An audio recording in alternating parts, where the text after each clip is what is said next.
Welcome to another tutorial where we continue our player list tutorial, and in this tutorial we're gonna try to build this list in here. Okay, so this list has a total of two game objects. So one is the text that we see in here, and the other one is the sprites that are used in here, or the PNG objects. So we're gonna try to build that over at Unity, kind of something like last tutorial where we build this player list at the side.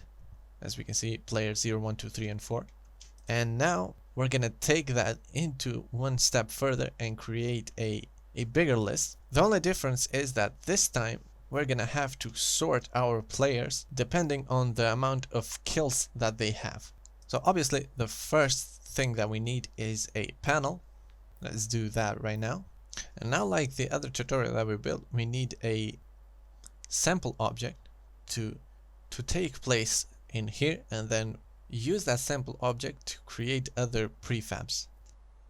Okay, so now we have some sort of a header that will show player name will be in this column, kills will be in this column, and deaths will be in this column. What we can do is add in a sprite somewhere in here to show our player name avatar, but we're gonna leave that for a different episode. And now what we're gonna do is a sample of this one to replicate downwards. Okay, this is our list right now. What we have is a player name column, kills column, deaths column. And now what we have to do is create a function to instantiate these using a for loop. And before we go any further, what we're going to do is create a script that we can apply in this object. So then we can just use that script to change these variables instead of just going inside folders and looking for player name, kills, and deaths. Like the other episode that we did, this player list, we're gonna do something similar to that.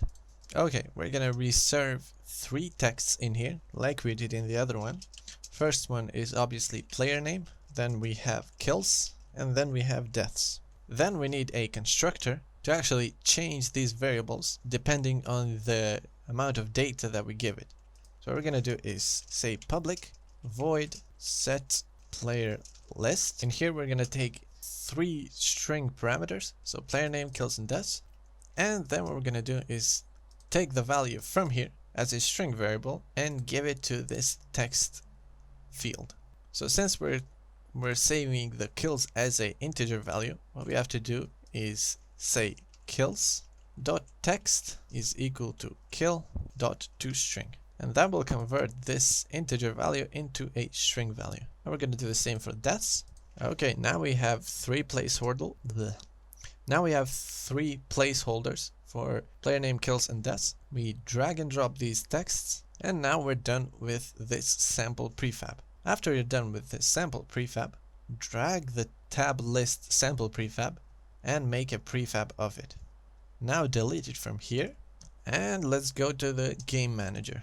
So very similar to what we did with the create list. What we're gonna do is duplicate that and create a tab list. Before we do that, what we need is a reference to this canvas. So we already have the player canvas, the pause menu canvas, and now what we're gonna add is the tab menu UI. We're gonna need the tab reference, so then after we can enable or disable the tab menu.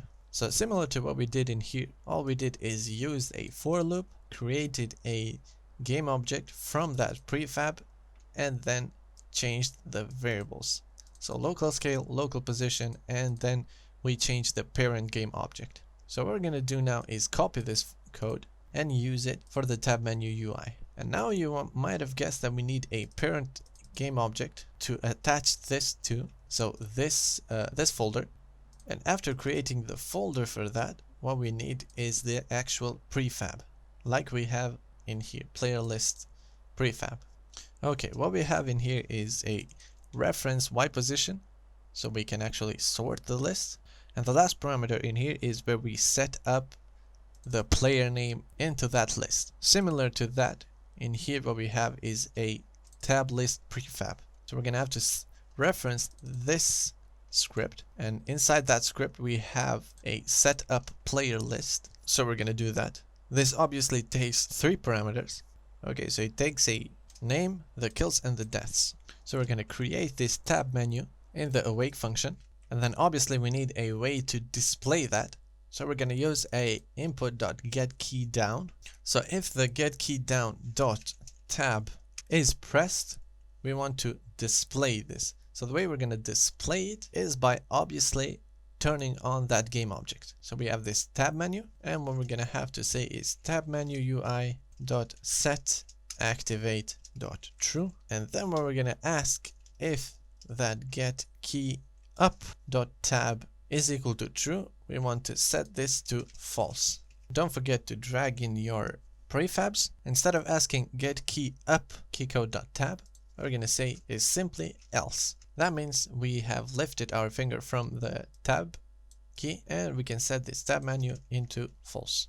Okay, now let's see if it has created the tab menu. And now we have the problem that it displays it for a half a second. And that is because this code is ran only one frame. So instead of asking if getKey is down, we're simply going to say if getKey. Okay, now what we have is a working list, and if we press the tab, it obviously enables it. And now as we can see, it's slightly set off. We can change that. Okay, now we have a player list with the kills and the deaths. We can obviously play our game and it works almost perfectly.